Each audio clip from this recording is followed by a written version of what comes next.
그래서 12절 말씀입니다.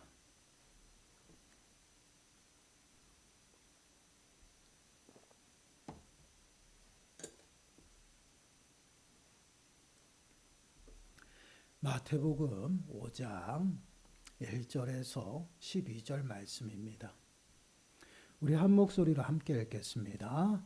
예수께서 무리를 보시고 산에 올라가 앉으시니 제자들이 나온지라 입을 열어 가르쳐 이르시되 심령이 가난한 자는 복이 있나니 천국이 그들의 것이며 애통하는 자는 복이 있나니 그들이 위로를 받을 것이며 온유한 자는 복이 있나니 그들이 땅을 기업으로 받을 것이며 의에 줄이고 목마른 자는 복이 있나니 그들이 배부를 것이며 긍휼히 여기는 자는 복이 있나니 그들이 긍휼히 여김을 받을 것이며 마음이 청결한 자는 복이 있나니 그들이 하나님을 볼 것이며 화평하게 하는 자는 복이 있나니 그들이 하나님의 아들이라 일컬음을 받을 것이며 의를 위하여 박해를 받은 자는 복이 있나니 천국이 그들의 것임이라.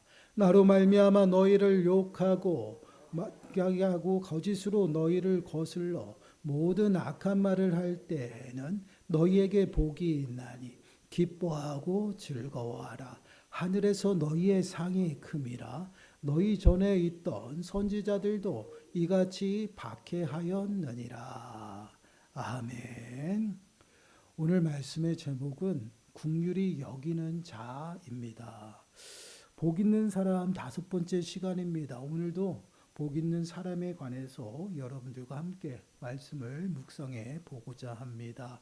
말씀을 통해서 복 있는 사람은 어떠한 사람인가를 깨닫는 시간들이 되시고 말씀으로 우리의 삶을 좀 살피고 점검하는 시간들이 되셔서 정말 복 있는 삶을 살아가는 저와 여러분들이 되시길 축원합니다. 그러므로 정말 복 있는 사람들에게 하나님께서 베푸신 그 은혜가 저와 여러분들의 삶 가운데 충만하게 임하길 간절히 축원합니다.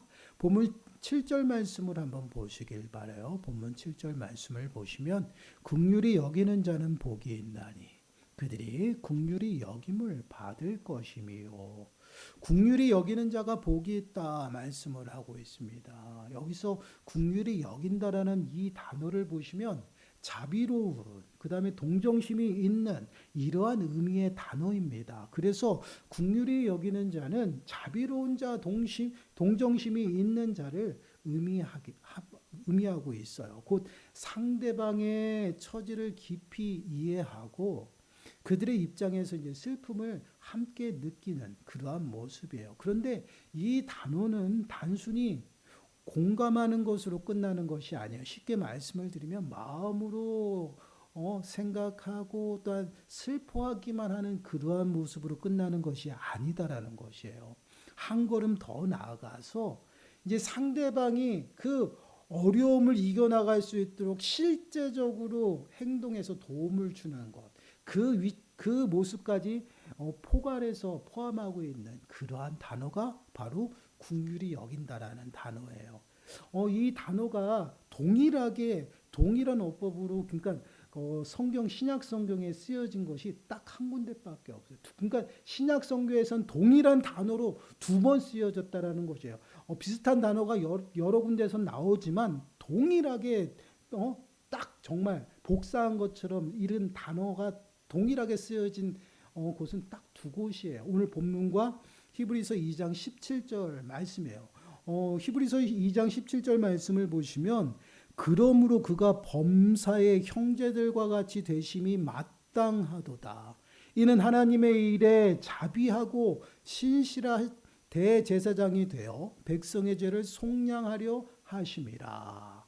여기 히브리서 2장 17절에서 하나님의 일에 자비하고라고 말씀하고 있죠. 여기서 자비하고라는 이 단어가 오늘 본문에서 나타나는 긍휼히 여긴다라는 이 단어 아주 똑같은 단어예요. 똑같이 쓰여지고 있어요. 이 단어에는 분명 슬픔이라는 의미가 담겨 있는 단어입니다. 하지만 하나님의 사랑을 상징하는 그 헤세드라는 그 단어가 함께 포함되어 있는 거예요. 하나님의 값없이 베푸는 그 사랑, 그 사랑이 함께 들어가 있는 단어예요. 그래서 하나님의 자비하심을 나타낼 때 많이 사용되어지는 단어입니다. 그렇습니다. 이 단어가 하나님의 자비하심으로 쓰일 때에 더욱 의미가 잘 드러나는 그러한 단어예요. 그런데 이 단어가 우리 긍휼히 여기는 자, 그 삶 속에서도 함께 쓰여진다라는 것이에요. 이는 무엇을 의미하냐면, 여러분 한번 생각해 보세요. 우리 인생들, 죄로 오염된 인생들은요, 우리 안에 선한 것이 아무것도 없다라고 말씀을 했어요. 그러다 보니까 우리가 생각하고 우리가 행동하는 모든 것이 악할 수밖에 없습니다. 그 악한 가운데 살아가는 인생들이 어떠한 상대방, 어떠한 사람들을 불쌍히 여기고 그들에게 그 값없이 은혜를 베푸며 살아갈 수 있을까요? 그건 전혀 불가능하다라는 것이에요. 결국은 긍휼히 여기는 자는 누구냐? 하나님의 그 긍휼하심의 은혜를 받은 자가 결국은 긍휼한 그 삶을 살아간다라는 것이에요. 하나님께서 우리를 불쌍히 여기시는 그 모습을 한번 보시기 바라요. 예수님도 그 불쌍히 여긴 그 심령들을 보시고 우셨다라는 표현이 있어요. 누가복음 19장 41절 말씀을 보시면 가까이 오사 성을 보시고 우시며라고 말씀을 하고 있어요. 이 모습은 어떠한 모습이냐면 예수님께서 우리를 위해서 십자가를 지시기 위해서 이제 예루살렘으로 들어가시는 그 길목에서 예루살렘이 가까이 오는 그 성을 보시고 예루살렘을 보고 우셨다라는 것이에요. 근데 왜 우셨을까요? 그들의 죄를 깨닫지 못하고 타락하고 멸망의 길 가운데 계속 걸어가고 있는 그 심령들을 보시고 우신 거예요. 결국은 그 예루살렘이 멸망할 것에 대한 그 모습을 보시고 슬피 우셨다라는 것이에요. 그 모습처럼 하나님께서는요, 우리들을 바라볼 때 매 순간순간 불쌍히 여기셔요. 왜 그럴까요? 우리가 죄와 사망 가운데 영원히 죽을 수밖에 없는 그러한 삶을 살아가고 있거든요. 그러다 보니 그러한 인생들을 불쌍히 여기셨다라는 것이에요. 그러한 불쌍히 여기심은요, 단순히 마음만 먹은 것이 아니라 행동으로 그것을 벗어나고 극복할 수 있도록 만들어 주셨어요. 그것이 하나님의 긍휼하심이에요. 그것이 무엇입니까? 당신의 독생자 예수 그리스도를 이 땅에 보내주셔서요, 그 독생자 예수 그리스도를 우리를 위해서 십자가의 죽음에까지 내놓으셨다라는 것이에요. 단순히 우리를 불쌍히 여기고 우리의 슬픔을 함께 슬퍼하는 것으로 끝난 것이 아니다라는 것이에요. 하나님의 긍휼하심은 그 슬픔과 그 모든 것들을 해결하시기 위해서 당신이 몸소 도와주신 것이에요. 그것이 바로 십자가의 은혜예요. 그 십자가의 은혜로 말미암아 우리가 은혜를 받고 그 은혜 가운데 이렇게 나와서 예배하고, 더 나가서는요, 우리들의 삶 가운데 하나님을 아버지라고 부르며 하나님의 자녀답게 살아가는 것이, 그리고 긍휼함을 베푸며 살아간다라는 것이에요. 이것이 바로 성도들의 삶의 모습입니다. 그래서 이러한 모습을 예수님께서는 비유로 말씀을 하고 있어요. 마태복음 18장 33절에서 35절 말씀을 보시면, 내가 너를 불쌍히 여긴과 같이 너도 네 동료를 불쌍히 여김이 마땅하지 아니하냐 하고, 죄인이 노하여 그 빚을 다 갚도록 그를 옥졸들에게 넘기니라. 너희가 각각 마음으로부터 형제를 용서하지 아니하면 나의 하늘 아버지께서도 너희에게 이와 같이 하시리라. 지금 이 말씀이 어떠한 장면이냐면요, 예수님께서 제자들에게, 또한 많은 무리들에게 용서할 줄 모르는 종의 비유로 말씀하시는 그 장면입니다. 베드로가 예수님께 나와서 질문합니다. 어떠한 사람이, 어떠한 형제가 내게 죄를 범했는데 그 형제를 내가 몇 번을 용서해야 됩니까? 라고 질문해요. 그러면서 예수님께 이렇게 이야기를 합니다. 7번을 용서하면 되겠습니까? 라고 예수님께 질문을 해요. 근데 그 베드로의 질문은요, 아주 차원이 높은 질문이었어요.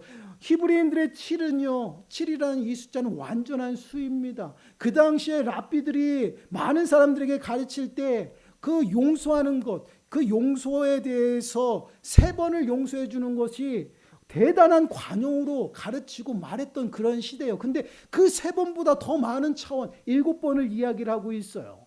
그것은 예수님께 그럼 7번 정도면 되지 않겠습니까? 라고 지금 이야기하는 그러한 베드로의 모습이에요. 그런데 그 질문에 예수님은 어떻게 대답합니까? 7번뿐만 아니라 7번씩 70번이라도 너가 용서하라는 것이에요. 이는 끝없이 용서하며 살아야 된다라고 그 제자에게 베드로에게 이야기를 하는 것이에요. 그리고 나서 용서할 줄 모르는 종의 비유를 그들에게 가르치는 것이에요. 내용은 이렇습니다. 임금과 종이 정산할 때가 되었어요. 결산을 하는 때에 이제 빚진 종들이 있을 거 아니에요. 그래서 종들을 부릅니다. 그 중에서 10,000달란트를 빚진 종을 불러내요, 임금이. 그래서 그 빚을 갚으라고 하는데 그 빚을 갚을 수 있을까? 갚을 수가 없습니다. 그래서 그 임금은 그 종에게, 그 많은 종에게 명령해요. 이 종과 아내 그리고 그 가족들을 다 팔고 그가 소유한 모든 재산을 다 팔아서 이 빚을 갚게 하라라고 이야기를 합니다. 그러자 10,000달란트 빚진 자가 넙죽 엎드려서 임금에게 자비를 구해요. 다 갚겠습니다. 용서해 주십시오라고 엎드려서 간구하죠. 근데 여러분, 10,000달란트는요, 한 사람이 하루를 벌어서 사는 그 사람이 6천만 명이 일해서 받을 수 있는 돈이에요. 엄청난 겁니다. 평생 일해도요 갚을 수 없는 그런 돈이에요. 근데 그 돈을 갚겠습니다라고 용서해달라고 넙죽 엎드려요. 그 모습을 임금이 보고요 불쌍히 여겨요. 불쌍히 여겨서 그 종의 빚을 다 탕감해줘요. 10,000달란트를 다 탕감해줍니다. 그리고 그냥 풀어줘요. 엄청난 은혜를 입었죠. 그 은혜를 입은 종이요 길을 나가서 길을 걷다가 옛 동료를 만나요. 근데 그 동료가 누구냐? 자신에게 100데나리온을 빌려간 그러한 동료였어요. 그 동료를 보자마자요 어떻게 합니까? 달려들어서 멱살을 잡고요 윽박질러 내 돈을 갚으라는 것이에요. 근데 여러분, 이 100데나리온은요 성인 남성이 3개월 동안 일하면 받을 수 있는 돈이에요. 10,000달란트에 비하면 얼마나 작은 돈입니까? 60만 분의 1도 안 되는 그러한 돈이 어떻게 해요? 그 100데나리온입니다. 근데 10,000달란트를 감면받고 탕감받은 그 은혜를 입은 자가 100데나리온 빌려간 그 동료를 보자마자 멱살을 잡고 윽박질 내 돈 갚으라고요. 그랬더니 그 동료가 동일하게 넙죽 엎드려서 자비를 구합니다. 그 종에게. 그런데 그 종은요 들어주지 않아요. 그대로 옥으로 감옥으로 데려가서 그 100데나리온을 갚을 때까지 옥에 가두었어요. 이 소문이 누구에게 들렸을까요? 종들 입에서 입으로 해서 소문이 나고요. 보다 못한 한 종이 임금에게 와서 고합니다.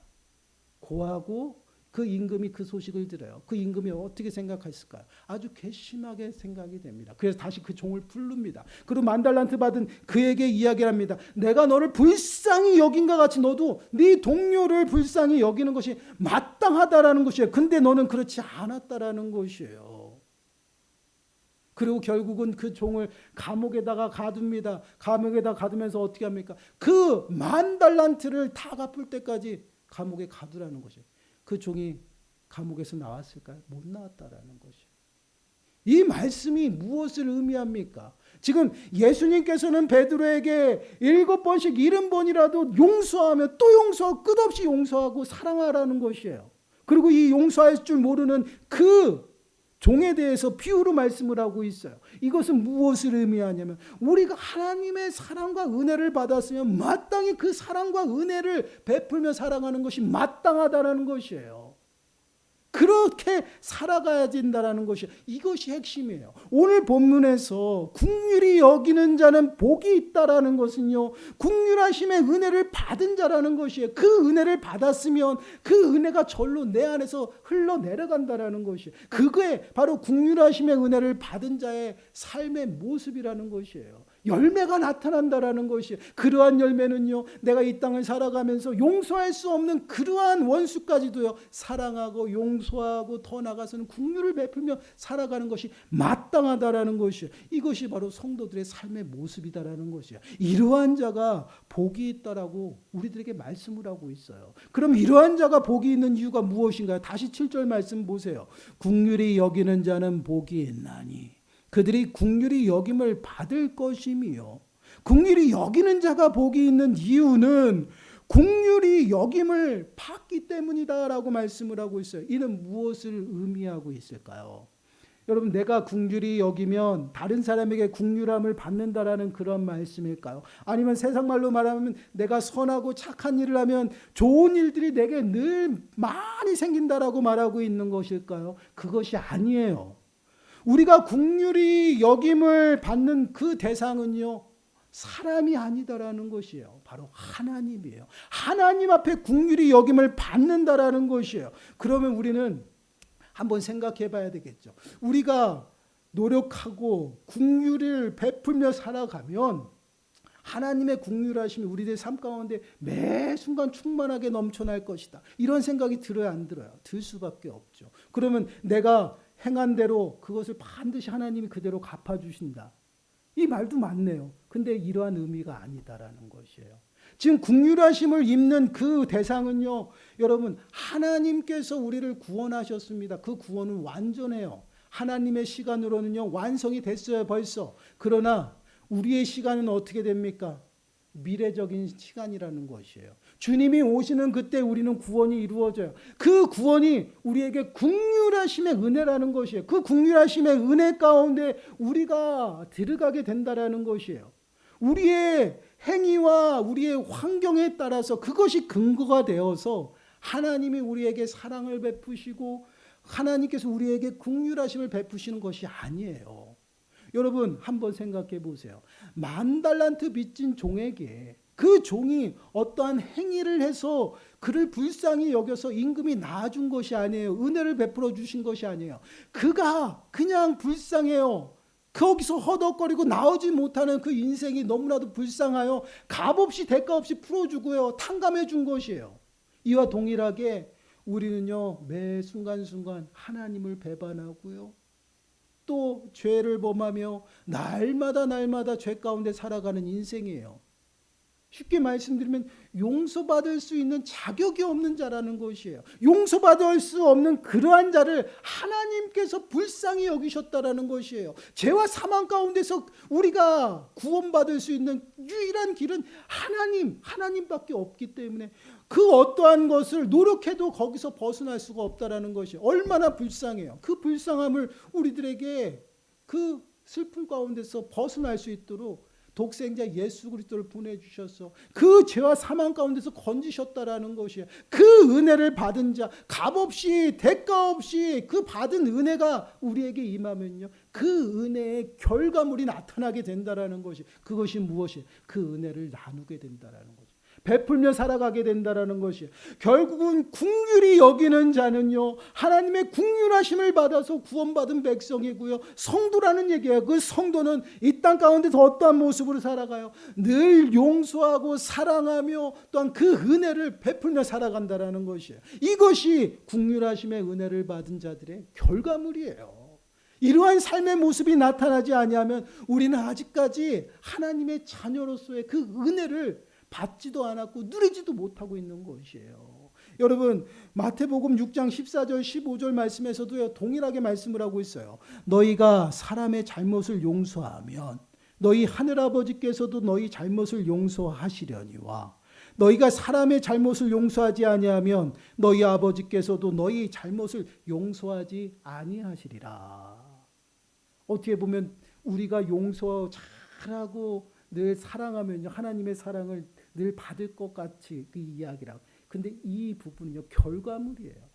우리가 죄를 용서 안 받은 자들은요, 이웃이나 또한 타인의 그 잘못을 용서하고 늘 사랑하며 살아간다라는 것이에요. 그러나 죄의 용서를 받지 못한 자들, 하나님의 은혜를 받지 못한 자들은 어떠하며 살아가요?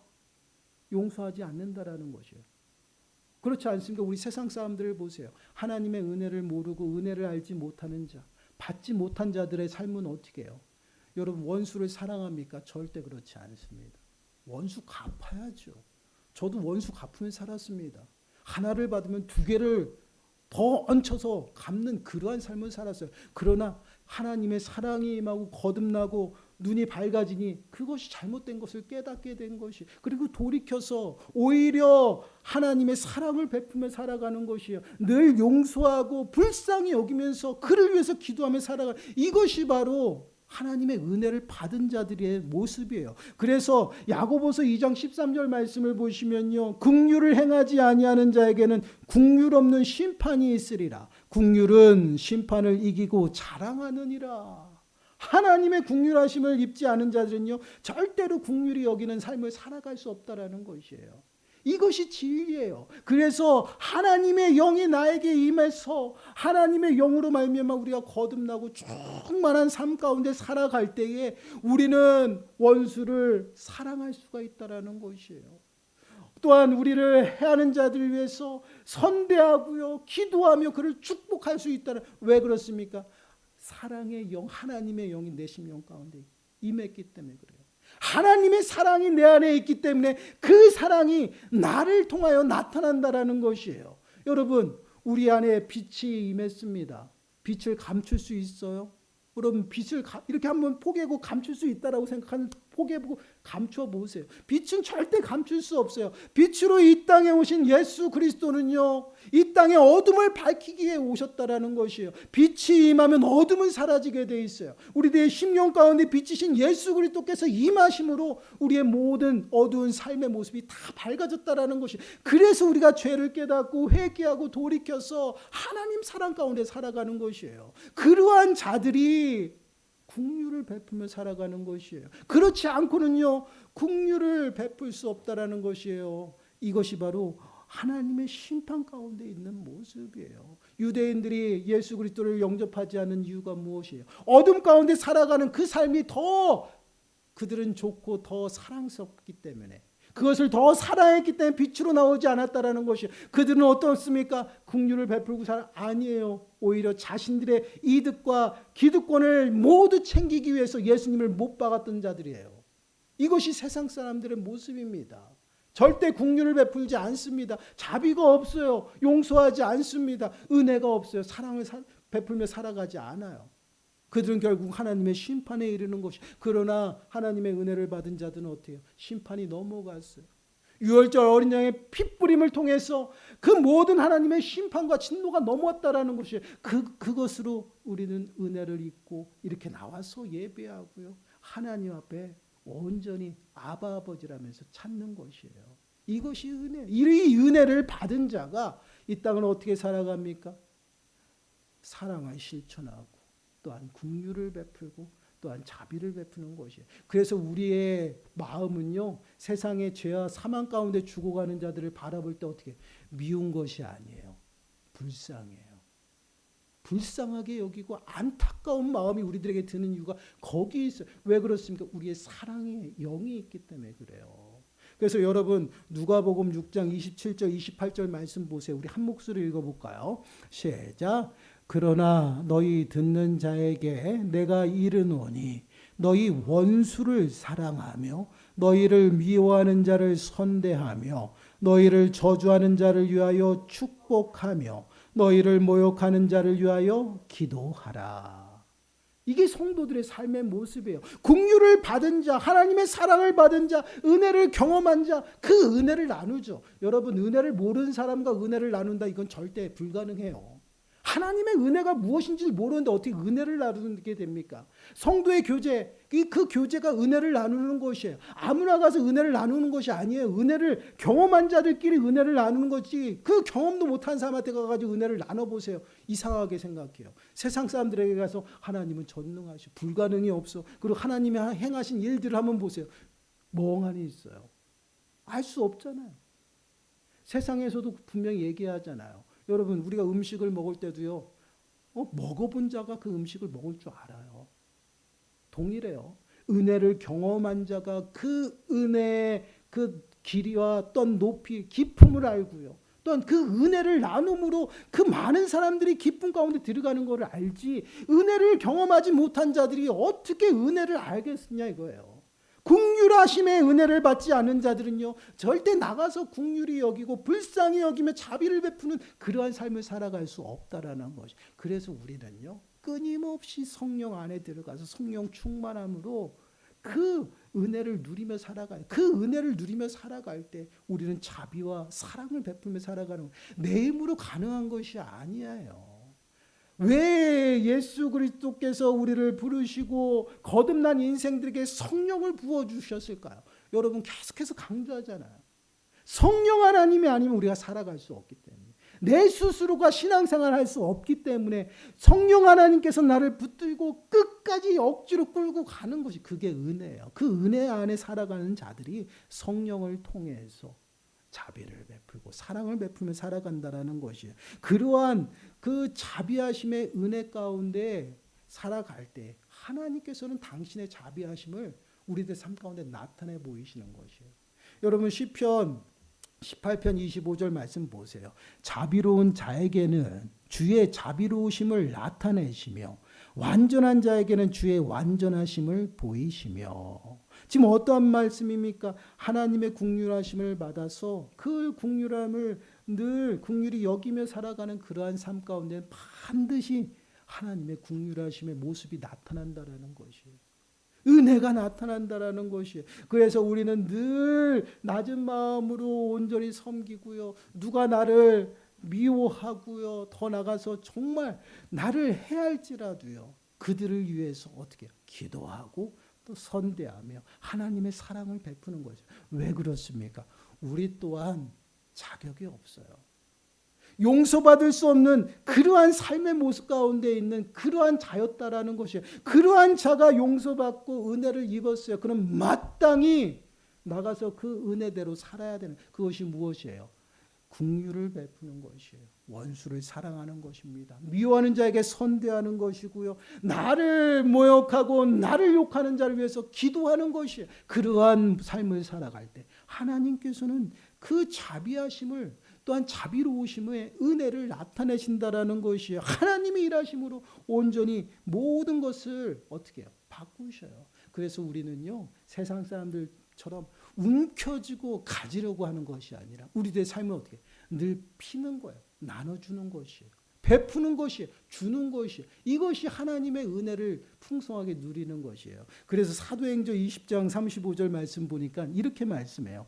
범사에 여러분에게 모본을 보여준 바와 같이 수고하여 약한 사람들을 돕고 또 주 예수께서 친히 말씀하신 바 주는 것이 받는 것보다 복이 있다 하심을 기억하야 할지니라. 주는 것이 받는 것보다 더 복이 있다.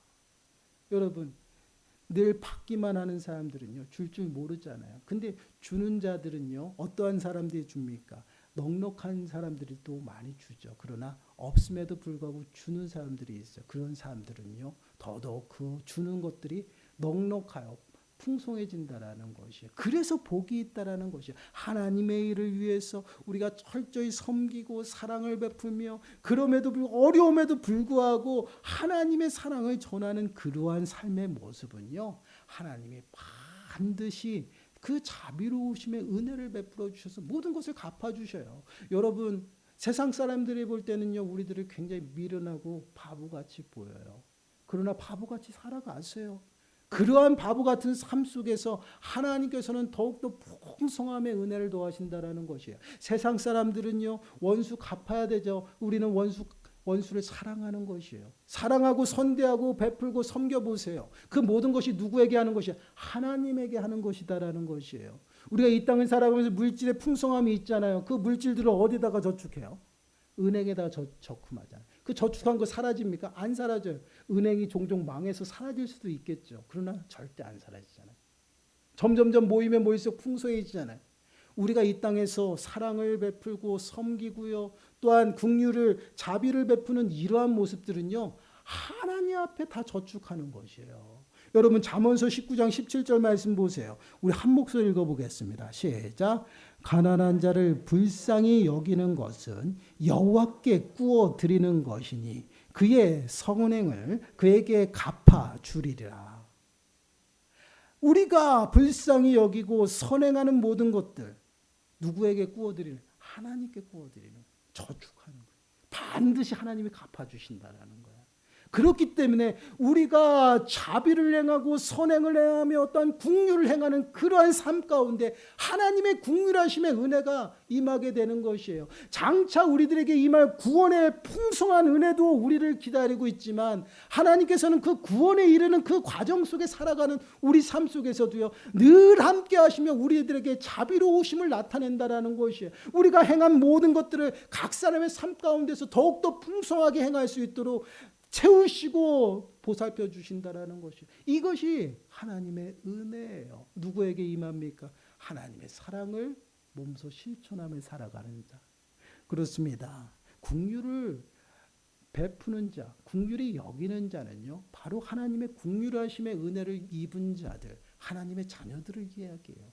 하나님의 그 은혜를 받지 아니한 자들은요, 은혜를 베풀 수가 없어요. 그래서 우리는 늘 하나님의 은혜를 구하고요, 그 은혜 가운데 더욱더 풍성한 은혜로 말미암아 하나님의 은혜를 전하며 살아가는 것이에요. 그것이 바로 긍휼히 여기는 삶의 모습입니다. 그러한 삶을 통해서 하나님은 우리들의 삶 가운데 더욱더 크신 은혜를 더하시는 것이고 반드시 우리들에게 갚아주신다라고 말씀을 하고 있어요. 단순히 주님이 오시는 그때 새마는 것뿐만 아니라 이 땅을 살아가면서 구원에 이르는 그 길목 속에서 이스라엘 백성들이 광야에서 가나안으로 들어가는 그 모든 삶을 하나님께서 그 여정을 인도하셨던 것처럼 우리들의 삶의 모습도요, 하늘 본향에 이르는 그 시간까지 우리를 먹이시고 기르시고 보살피신다라는 것이에요.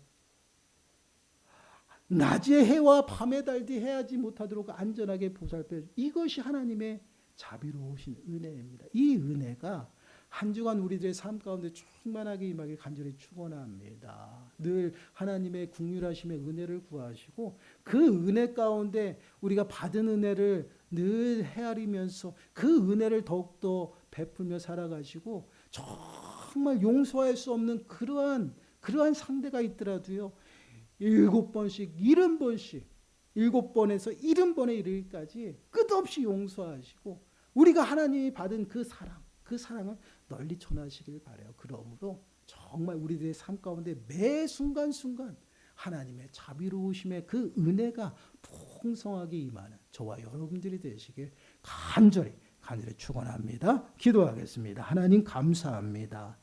긍휼히 여기는 자는 복이 있다 말씀하셨습니다. 그러나 저희 힘으로 우리가 자비를 행하고 은혜를 베풀 수 없음을 다시 한번 깨닫게 됩니다. 늘 성령의 충만함 가운데 거함으로 하나님께서 베푸신 그 은혜 가운데 거하며 그 은혜를 베풀고 나누며 섬길 수 있는 귀한 은혜를 베풀어 주셔서 우리의 삶이 성도로서 하나님의 자녀로서 늘 사랑하고 또한 섬기고 더 나아가서는 베풀 수 있는 귀한 삶이 될 수 있도록 주여 축복하여 주옵소서. 이 모든 말씀 예수님의 이름으로 감사하며 기도드리옵나이다. 아멘.